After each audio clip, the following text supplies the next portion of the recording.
I was requested this Friday to speak about the situation in Gaza.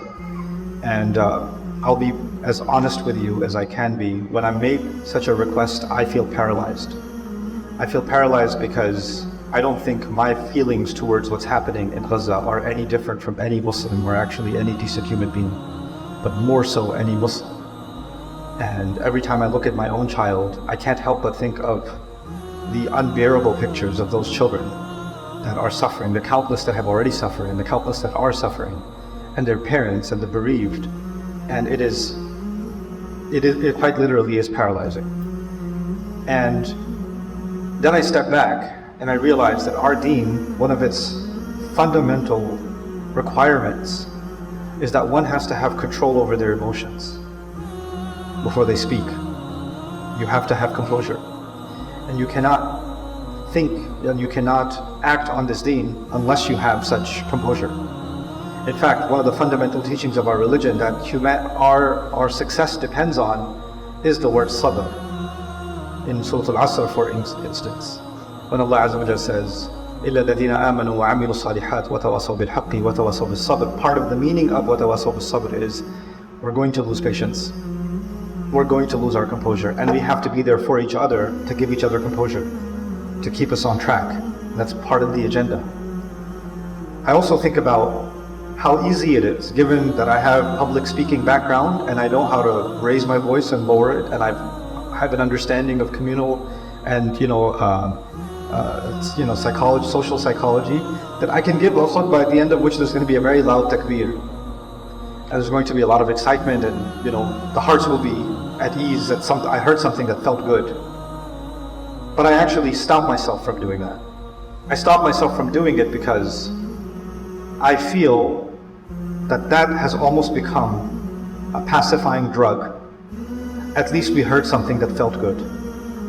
At least, okay, that eased our pain a little bit, or that gave us some comfort, and every time there's a crisis, we turn to, what are our scholars saying?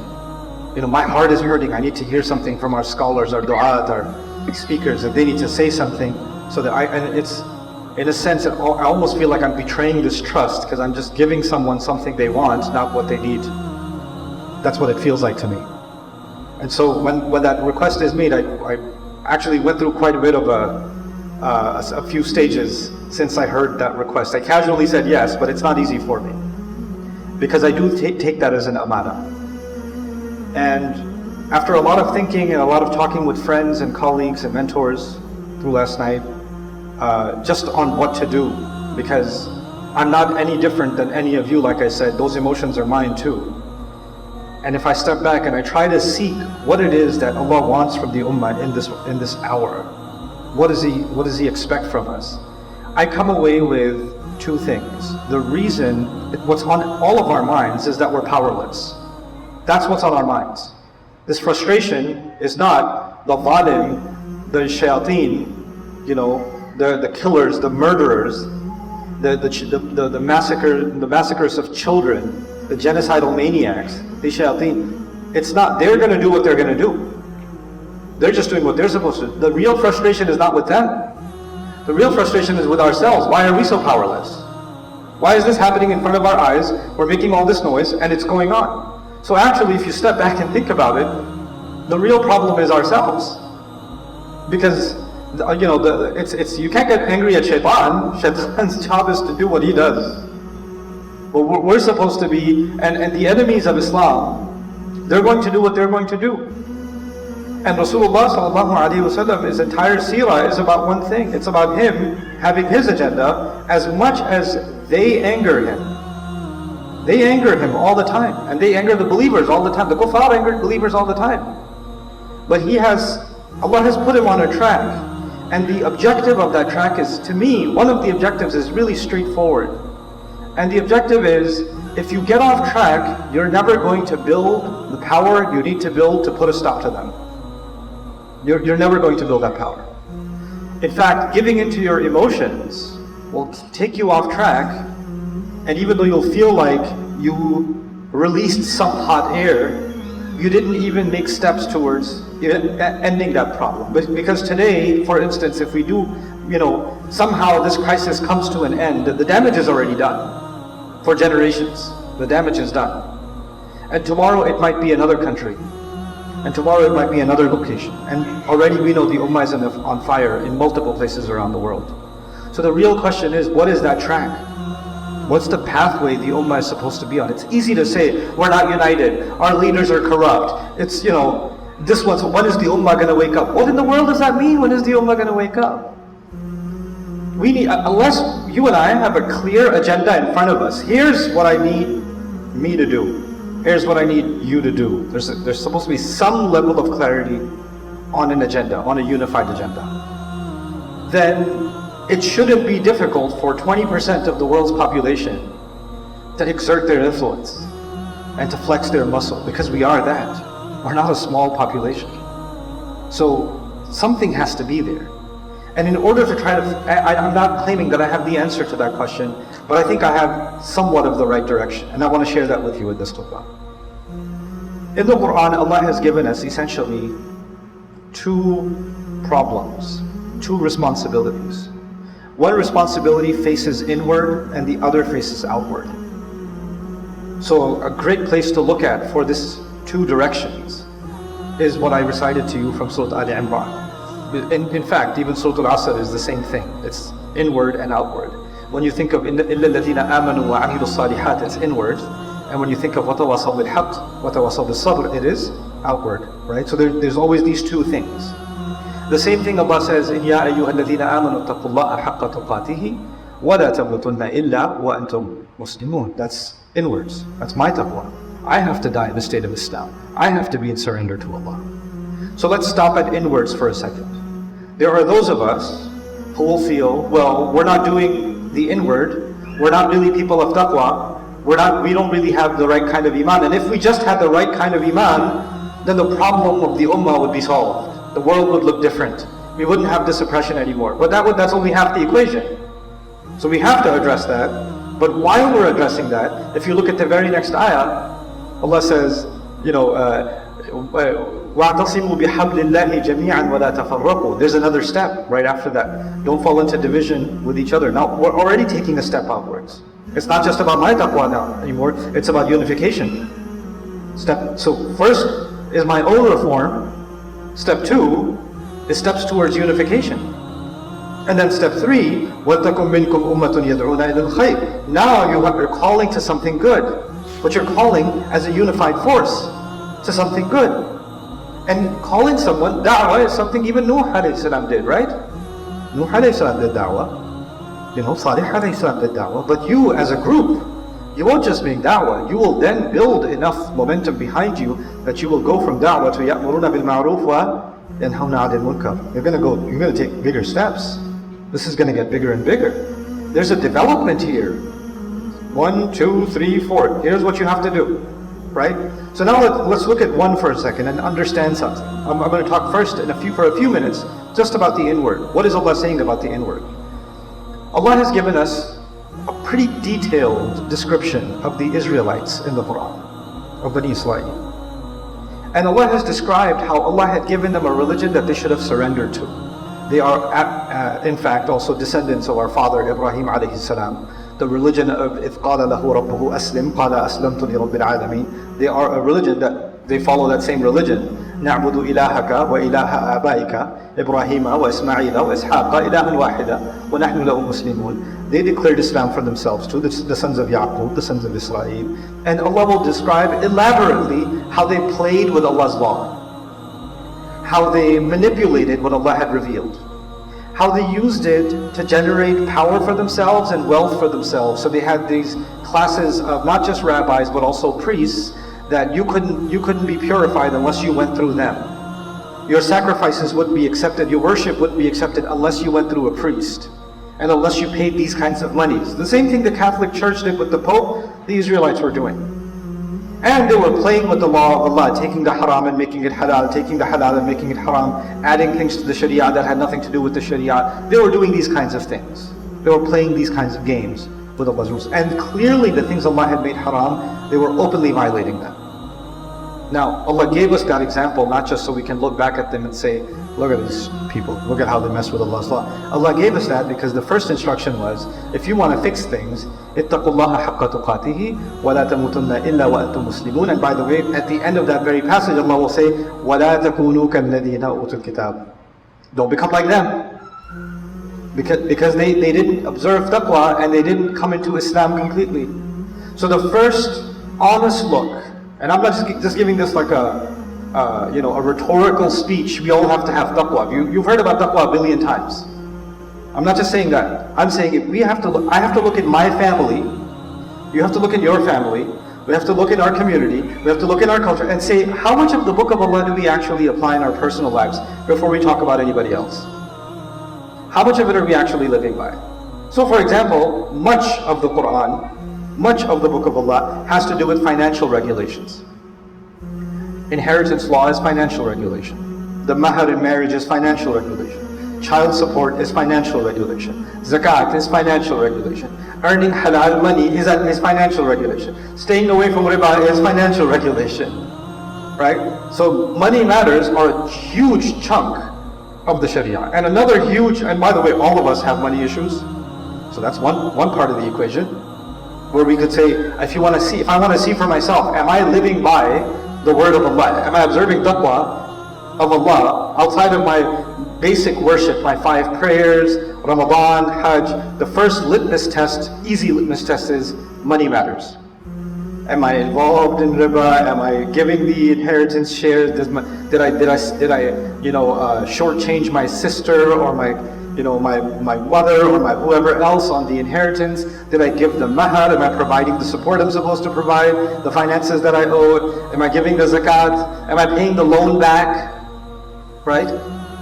These are all, that's easy litmus test. And the way the state of the Ummah is, I've been in business for some time, other than education. I've been business, and one of the hardest lessons I learned in business is it's hard to do business with Muslims. It was an ugly lesson, because these are my brothers. These are the people I learn deen with. I pray with them. I do da'wah work with them. I discuss Islam with them, etc. When it comes to money, though, I don't know. Something happens. Something happens. And you know what? That is psychosis. So I can look like I have taqwa. I can pray like I have taqwa. I can talk like I have taqwa, but my financial dealings don't have taqwa. That's a problem. The second, one litmus test, whether we're living up to the first condition. Because we get in these ayat, we eventually get to a place where we can command the good and forbid the evil.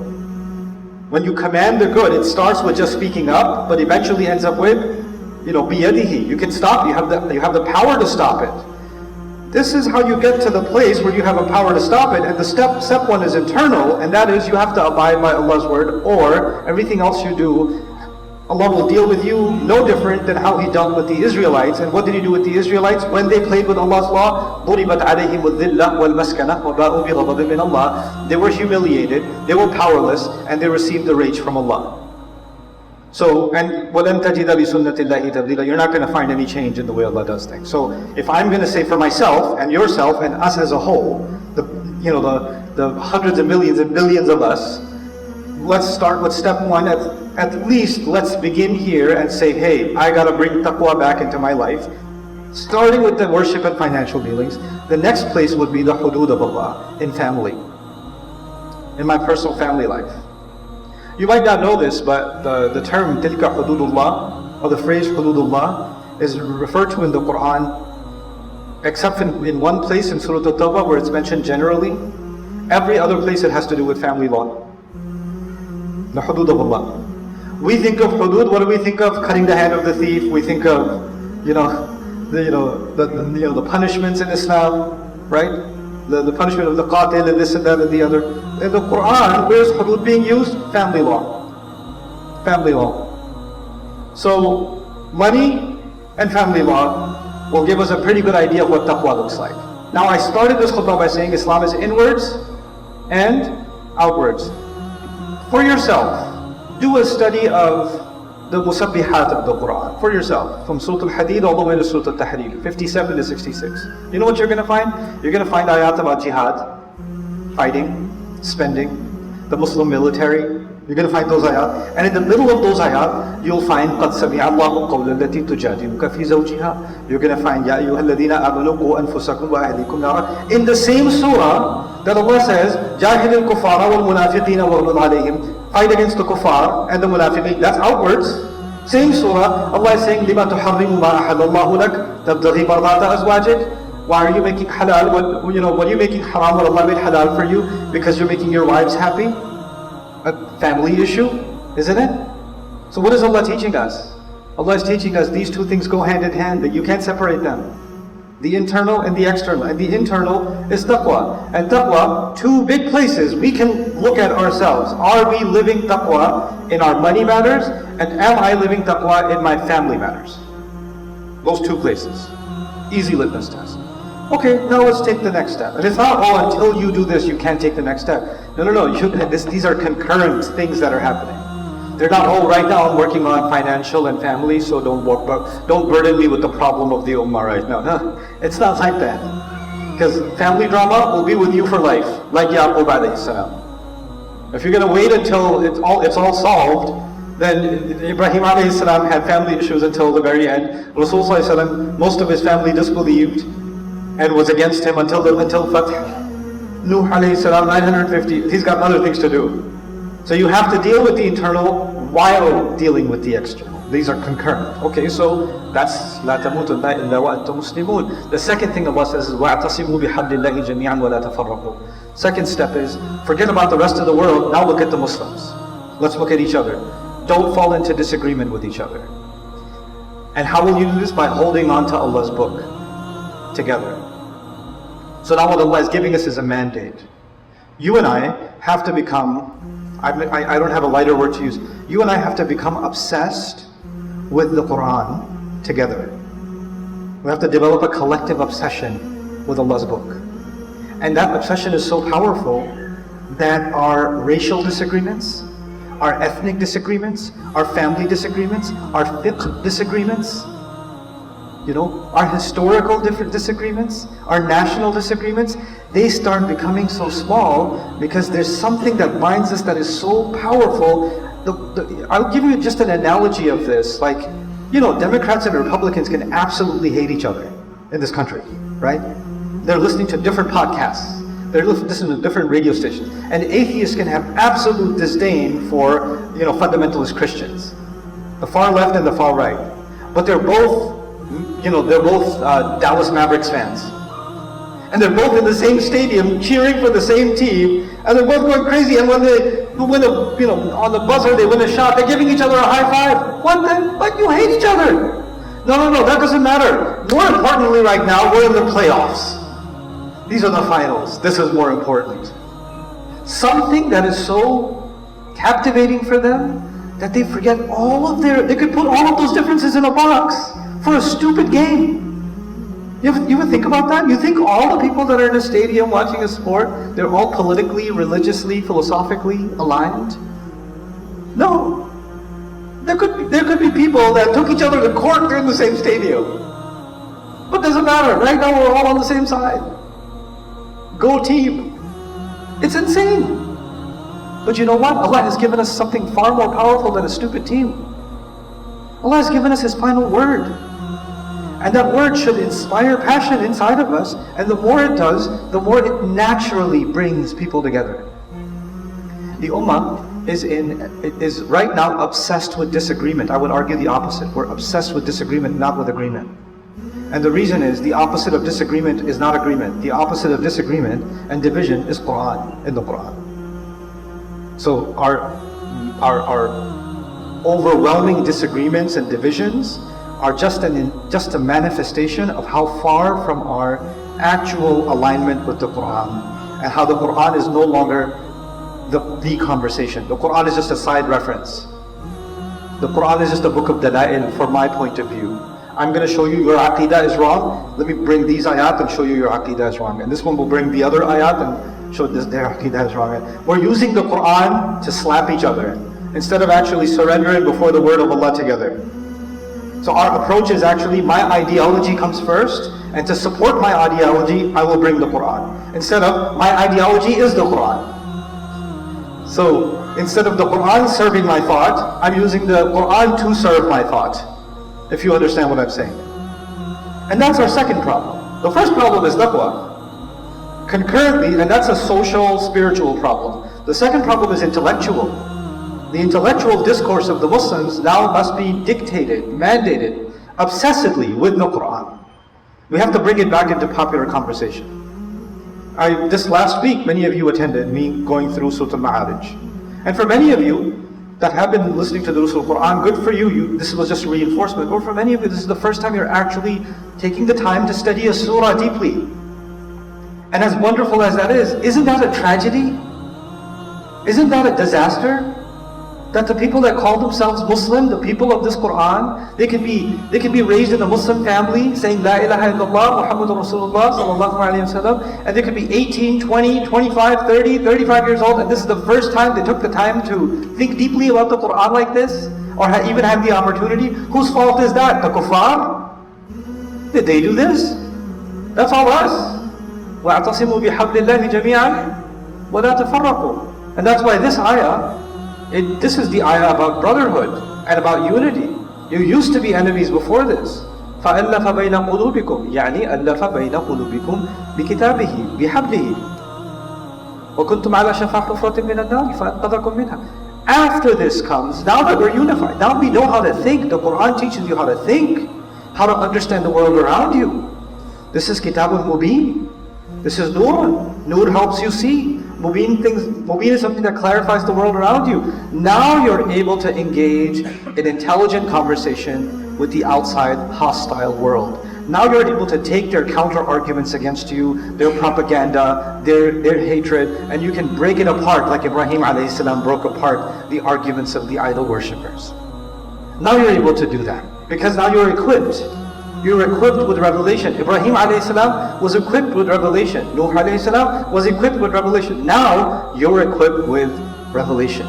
Now because you held on to the Quran like that, your personality, your thought process, your worldview has evolved. And now you're ready to make da'wah. Now you can have conversation. يَدْعُونَ إِلَى وَلْتَكُمْ مِنْكُمْ أُمَّةٌ يَدْعُونَ إِلَى الْخَيْرِ. I'm not giving you a full-on tafsir of these ayat, but there's a logical progression that I just wanted to highlight. And once you do that, this on just da'wah, I'm just going to mention one more thing because time's up. Just one more thing. Da'wah in the Quran, interestingly, is broken up into 3 target audiences. 3 target audiences. So society, the Quran, one way the Quran breaks up the society is it breaks it up into 3 audiences. One of those audiences is general average people. They just need to hear something good, some advice that hits their heart. They need maw'idha hasana. That's what they need. That's a huge population of society. So even as you're spreading the word of Allah, not everybody's debating with you. Actually, most people say, wow, that's really beautiful. Can I learn more about that? Can you tell me more about that? That's incredible. Where can I read more? Where can I find more? In fact, we're not even doing da'wah, and these kids are picking up, these non-Muslim kids are picking up a copy of the Quran and talking about it on TikTok. Because it's speaking to them. They get the maw'idha hasana from it. But that's our job. Our job is to introduce them to ud'u ila sabili rabbika bil maw'idhatil hasana. That maw'idha hasana is for the masses of people. I call them the neutral masses. Even if they're against you, they don't really know why they're against you, and when they come into contact with this message, they're like, I don't even know why I was against that. I actually agree with this. I find reason in it. The second group of people is the people that would love to keep the masses, the first group, they would love to control those masses using their propaganda. You can call them the hawks. And these hawks, they're very, very vocal. They're very aggressive. They're very insulting. Every society has hawks for their ideology. And those hawks, you need to understand them. You need to understand their arguments. And some of us have to be equipped to respond to their arguments with something better than their arguments. Right? That's the hawks. And that's the last part of that ayah, وَجَادِلْهُمْ بِالَّتِي هِيَ أَحْسَنُ. That's another part of da'wah. But the middle part of da'wah, which I particularly chose to talk about this here because this is a university town. Many of you are university students, inshallah, many of you are professionals. Allah says, "Ud'u ila sabili rabbika bil hikmah" first, actually. And that's actually a really important part of da'wah. Every society has a certain group, a certain population of people that are lower in education. They're lower in education, and then there's a smaller population of people that are higher in education. And they are in a certain intellectual elite status. Whether by way of university or other training or whatever, they are at a higher level of thinking, right? They need something that engages them where they are. They need a conversation at their level.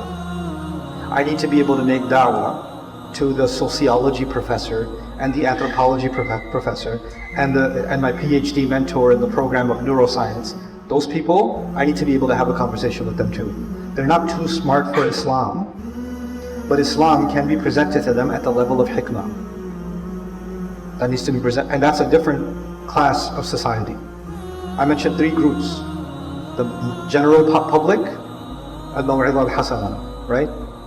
The hawks, al-jidal, wajadilhum billati hiya ahsan. And first and foremost, actually, the smartest people in society. The Quran actually began with al-hikmah. And you know what? This is the time, this is an opportunity. Now that this heinous, inhumane, satanic behavior and this crime has been exposed before the world, intellectuals are starting to question their allegiance to Western ideas, their blind allegiance to capitalism, or their fantastical allegiance to what they think is democracy, etc., etc. This is a time to have very intelligent conversation with those intellectuals. Because the first change that happens in the world is not military change. The real change that happens in the world is actually a change in thought process, in minds. If the Quran came, one of the things it did is it revolutionized how people think. And once that happens, now you're in a position that when you do amr bil ma'roof, the intellectuals can't stop you. The masses are in agreement with you. The hawks have been silenced. You understand? You become more and more dangerous. And the Quran was hitting all these three with one arrow, constantly, which is why for Makkah, Islam became unbearable. It hit all three audiences. It became unbearable for them. This is the agenda Allah has given the Ummah. When we lose sight of that agenda, when we don't live by this agenda, then what is the model in the Quran? Either you're doing this, or you are just like what Banu Israel did. Those are the two. That's why right after this Allah mentions that. وَلَا تَكُونُوا كَالَّذِينَ تَفَرَّقُوا وَاخْتَلَفُوا مِنْ بَعْدِ مَا جَاءَهُمُ الْبَيِّنَاتُ. That's right after that. For a reason. Because this is the model, this is the revolution brought about by Muhammad Rasulullah sallallahu alaihi wasallam of how to transform the world. Or you can do what the Israelites have done before you and suffer the consequences that they suffered. This is a wake-up call for this book is a wake-up call for humanity, but this crisis, I pray, is a wake-up call for the Ummah and for every single one of us, that we see ourselves aligned with a very particular agenda, with a very particular focus, simultaneously. And if enough of us have that awakening, if enough of us have that consciousness, wallahi al-azim, we are far too many to think ourselves as weak. We're far too many. You don't need billions to bring about a change. Quran already taught us that. The Seerah already taught us that. You just need enough strong hearts and minds. That's all you need. And Allah Azza wa Jal bring those strong hearts and minds out of this and every other community. Barakallahu li wa lakum fil Qur'an al-Hakim wa nafa'ani wa iyyakum bil ayat wa dhikr.